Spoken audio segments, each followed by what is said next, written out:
Hey guys, welcome back to my channel. My name is Jeff. So in this video, we're going to check out the performance video of Lapse, which is NCT Dream's performance at the GMA Music Awards. So this is definitely one of the best things that I look forward to at the year end of the K-pop industry. The year-end award shows in terms of dance practices, because there's a lot of freedom in the performances when it comes to award shows, and I feel like it's not really about marketing anymore. It's about creating the grandest performances for the award shows. So with that said, Manju, I will be reacting to the Mama performances, of course, as I have in the past, 2020 and 2021, all available on my Patreon. I haven't seen the actual stage. This is my first time seeing this. I may just do a full reaction and then dissect my game. All right, let's get to it.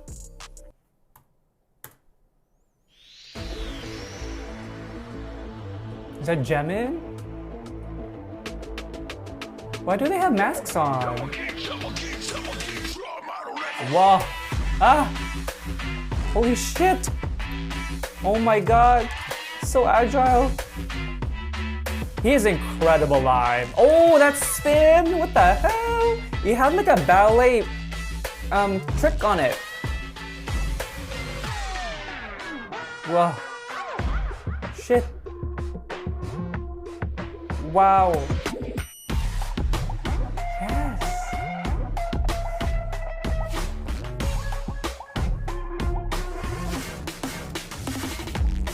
Who choreographed this? This is insane. There's a lot of power in this choreography. Woo. Oh my god. Ah! Excuse me. Beautiful. Hey. Ooh, nice footwork. The camera is quite trippy, but they're maintaining, like, I was about to say they're maintaining the full frame. Who is this?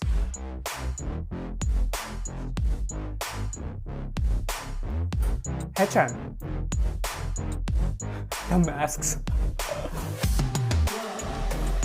Oh! That was really good, Mark.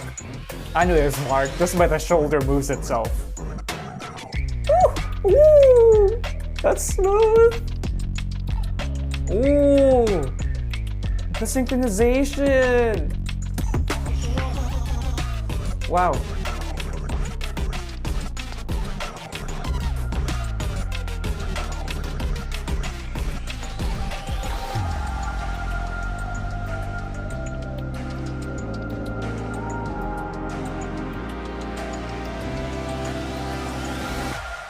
That was a slay. That was a slay. Actually, oh, I'm actually gonna go to.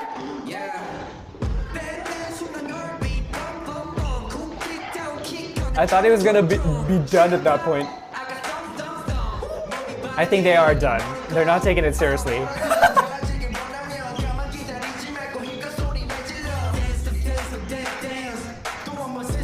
I guess because at that point, it's like, you know, they go to a performance that they do every other week. They don't really need to rehearse that. They'll probably rehearse it at like on the day of for like just a run through. Very strong so far. Before I analyze that, I like the fact that they just all had their own sections, which allowed for them to show off what they can do. Okay.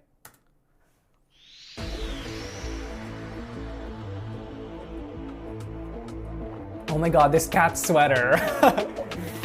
Been seeing it ever since the airport. G-Sung, Jesus. That turn, oh my god.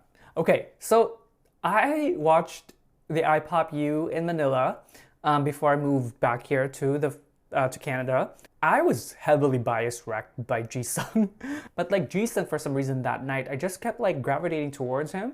I know he's an incredible dancer, and I wanna, you know, solidify that right here. He's an incredible dancer, one of the best dancers in his generation.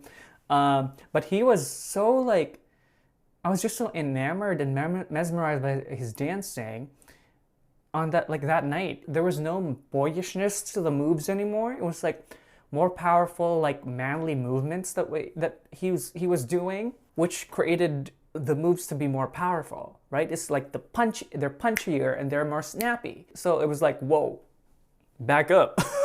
So here, obviously, like it's all here. Like the power in his movements have developed. He was already good before, but like now the agility and like the power in his movements are definitely strengthened. This turn here, it's very balletic.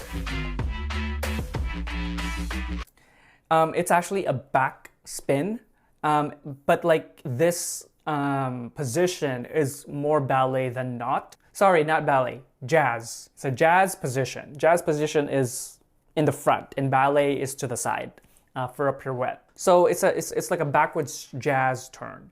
How many times does he? One. Oh, it's one, but like it's a full turn, which makes it really fast. But what I like about it the most is that the lower body spins, but like his upper body stays and then like whips around. So that made it quite interesting to look at. It wasn't just like a full turn, it was like the lower body and then the upper body.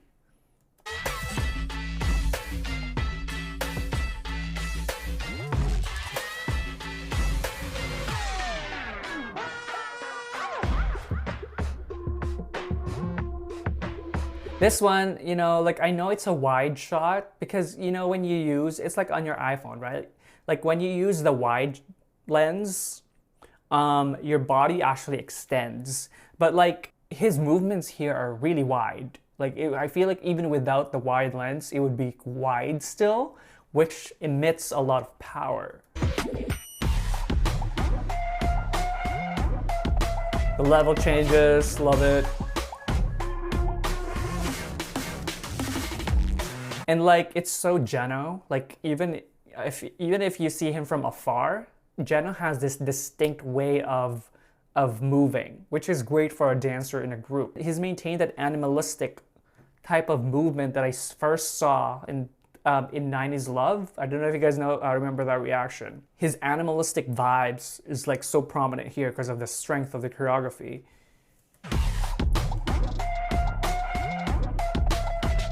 Chandler.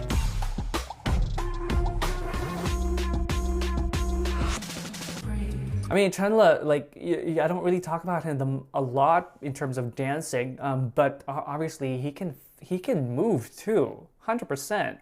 I just think he's not given fully like extensive choreography. But like, you know, even that, like that was really good. It's just like the movements are just not fully complicated. They're not complex like Jisung's and like Geno's. But that's fine. He still did incredible.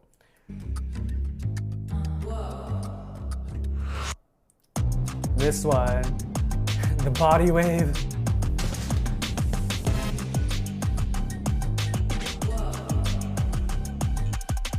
This one for Ranjan, that movement, that foot thing was incredible. That was so fast. And it was very clean too. So that's one thing that I haven't really seen from Ranjan before. So that's very interesting to see. It just goes to show how much we don't know what they're capable of, just because of in terms of choreography that's given to them for their title tracks and for their B-sides. But this is why I like award shows, because of the performances that we would normally not see if it wasn't for like an award show type of dance break or like intro like this. So like, you know, that foot thing, incredible. It's a showcase of skill. And like that groove, ooh, that was nice. I think that was similar to the groove he did for like NCT Beautiful, when it melted and when he did this thing. It's just like the shoulder, like the upper shoulder vibes. It was so nice. Yeah, great movements there. Like that, this part, it's great. I love the nuances in the body and like the positioning of like those of like the neck, and the confidence and the way he did that. That was a slay. Hechan.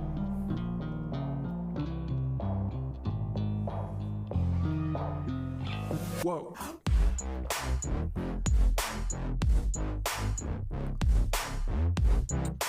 Hey.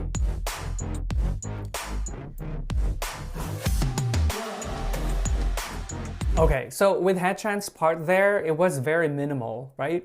I don't know if he was injured or if he didn't have enough time to practice, or if it's going to be different in the actual show. That's one thing that happens sometimes with dance. Even if you are integral part of the group, if you are not able to be fully there for the practices, I'm not saying he's skipping practices, no. But there are, of course, we know that Mark and Hetchan are quite busy. So like sometimes there's not enough time to give a specific artist a complicated choreography. Like if if you match that versus what Jisung had, like you can tell that maybe Jisung had more time to create something or to be given something for this. I'm just assuming here, of course, that's not definitive, but it's just like something that do happen in real life, not just with K-pop idols, but also like in the dance world. This one with Mark's groove is just so powerful, and I've really come to love Mark's dancing. Like I've seen him three times now live. Such a flex. I'm sorry, you guys. Like you just gravitate towards him, and his stamina from like the beginning to the end, his movements, they don't falter. Like it doesn't look like I just really recently reacted to the Link Plus on my Patreon, like the full concert, and I said there that he doesn't get tired. Like his groove and it's just so innate in him. It's just so raw hip hop vibes and swag that it doesn't falter after like a 4-hour show, which is incredible.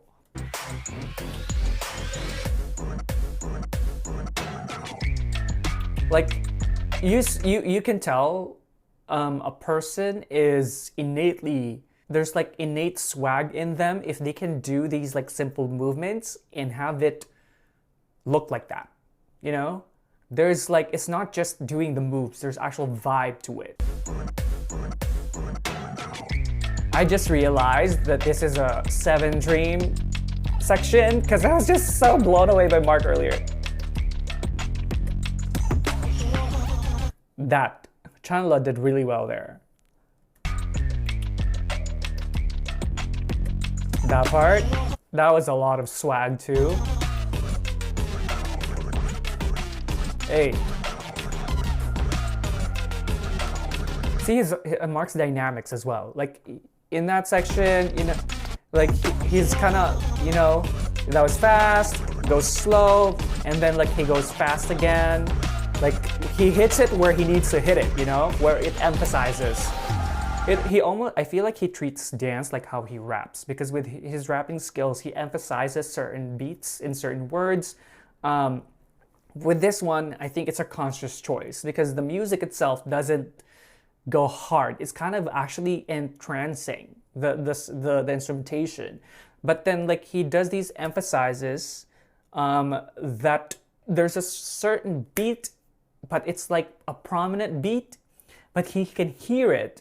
And because of that, he's able to punch those movements.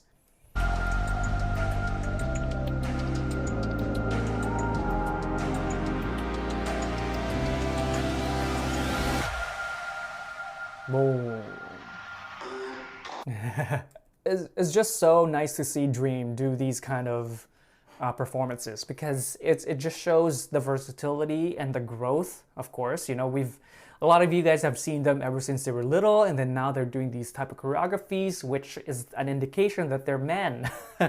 When they're like doing these huge, powerful movements that like, whoa, okay, you guys are grown. Chewing gum era has left the building. And I feel like they do love these award season shows as well because they're doing the same choreography for like half the year. Right? Especially if they're doing like festivals like them. You do you do glitch mode, you do beatbox, you do dive into you, all those things. So learning new choreography to show to your fans is always very, very uplifting. It's very exciting for them. I can tell you guys that, because like when I did a lot of dancing when I was younger, it was a lot of you learn a certain choreography for months at a time in order to compete with it, and then to the point where you're like, oh my god, I'm like bored of this choreography already. Or if you're in a musical and then like you hit that spot where you're learning new choreography and you're like excited again. So it's the same idea as that. Yeah. Alright, thank you guys so much for watching with me today. I hope that you enjoyed it, and if you did, do like and subscribe, and if you do subscribe, make sure you take that notification bell so you don't miss any content from me. And if you'd like to get to know more about me, do check out my Instagram and Twitter down below.